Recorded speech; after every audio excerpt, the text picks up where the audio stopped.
Hello everybody and welcome to Stages of Chaos series. I am Tracee Ford and I will be your host for this evening.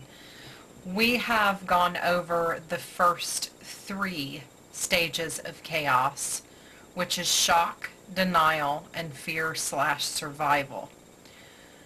Tonight we're going to talk about anger and resentment, which is the fourth stage of chaos. And what I would like to start out by saying is that anger is a driving force. It can lead us to parts of ourselves we never thought even existed.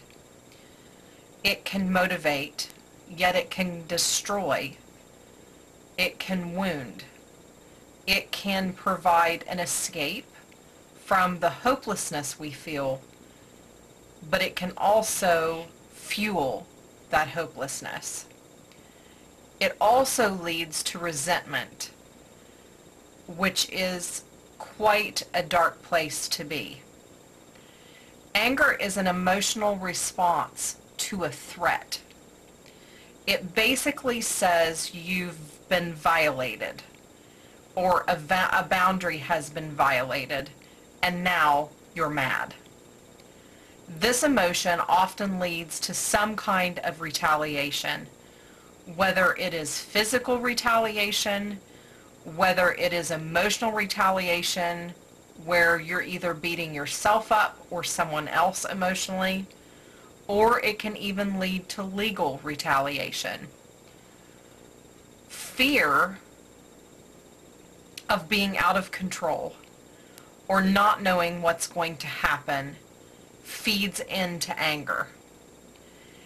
In situations of trauma, anger and resentment are quite common. The victims feel helpless and hopeless, which leads them to this place. As I said, they feel violated. This place where you feel like breaking things, hurting others, or even hurting yourself. But even with all that, take heart. Anger is a very normal emotion. It may make you feel uncomfortable, but it is a naturally occurring emotion from birth to death. It's when we misuse anger that the harm can come in. But something even more interesting is that anger acts as a pressure cooker, as so aptly put by William Dufour. What happens to a pressure cooker is that it can only take so much pressure and then it will ultimately explode. This is completely soundly true for not only a pressure cooker, but for a human being. The human spirit and the human emotions can only handle so much before enduring a psychological snap of some type. That snap could come in many forms. As I said, it could come in the form of motivation to make a significant change to our lives. And that is what I want to focus on today, is taking that anger and that hurt and trying to turn it into positive energy. It sounds really easy, but it's not. Anger can do some pretty harsh damage to the physical body, producing physical reactions that take time off of your life. And most of all, anger can steal your joy. But as I said, when moving through trauma and chaos, you're going to be angry. Taking action to change your emotional state can take time. Remember that when you're mad, it's normal. It's when you are mad and you hurt someone or hurt yourself that it's not okay. So where does resentment come into all of this. Anger clouds our judgment sometimes, and then at other times it offers clarity. It's almost like a double-edged sword. Resentment or bitterness is often synonymous with anger, and it's felt as a result of an actual or an imagined wrong, thus a trauma experienced by a victim. According to Robert C. Solomon, this is how resentment works. Resentment is directed towards a higher status individual. Anger is directed towards someone of an equal status, and contempt is directed towards a lower status individual.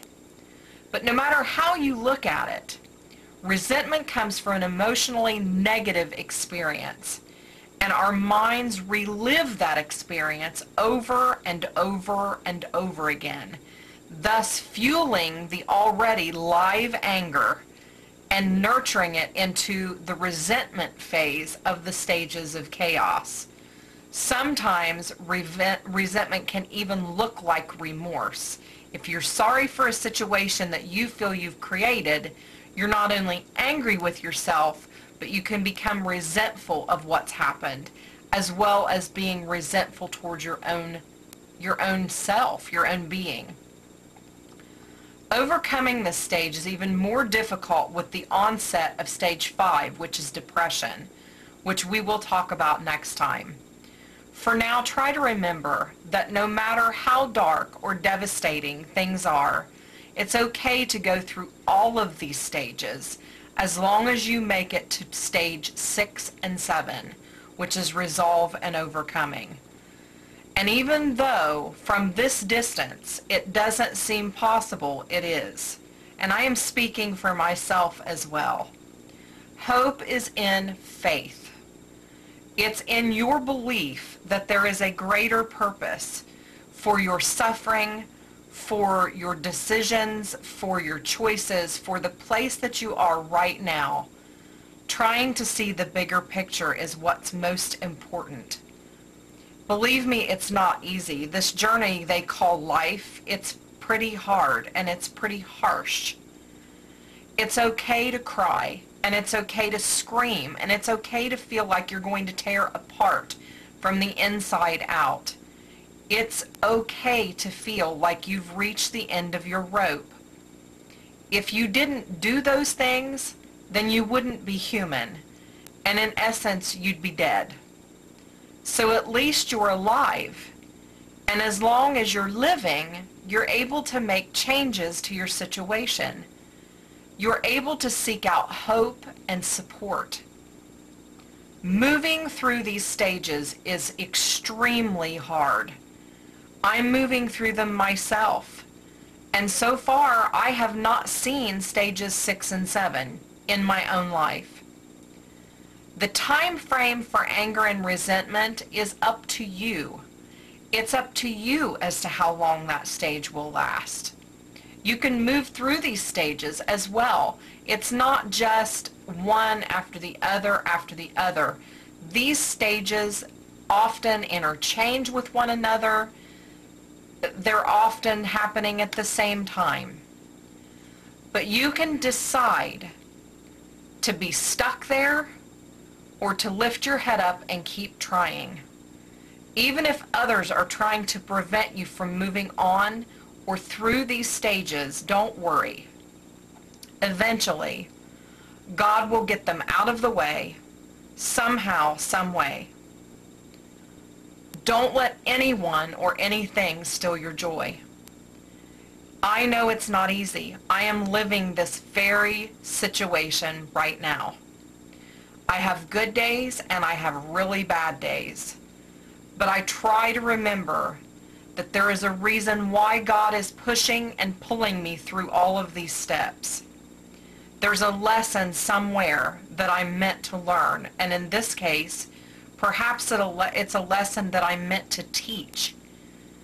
Until next time, may God bless you and love and light to you. Don't give up. Don't give in. Stay positive. Pray, meditate, lean on others, seek out support from others. People are here to help you. Yeah, you've been hurt. I've been hurt. We're moving through these hurtful stages so that we can become better in the end.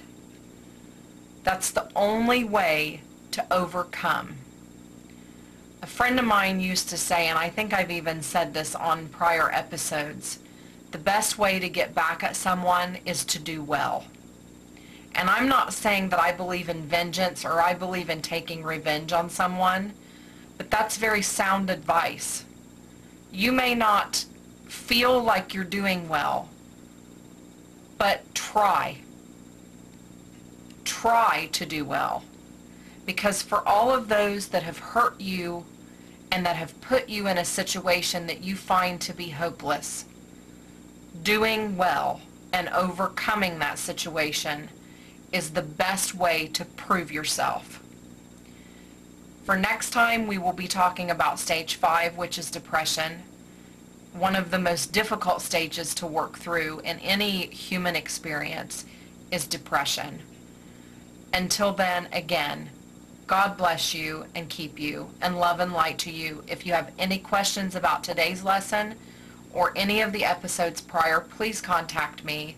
You can find me on my website at traceeford.com, and there is a contact link where you can contact me directly, or you can leave a message here on the YouTube episode. Until then, thank you for tuning in, and if you need help, please reach out. Don't give up. Keep your head up. It's going to get better. Thanks for watching.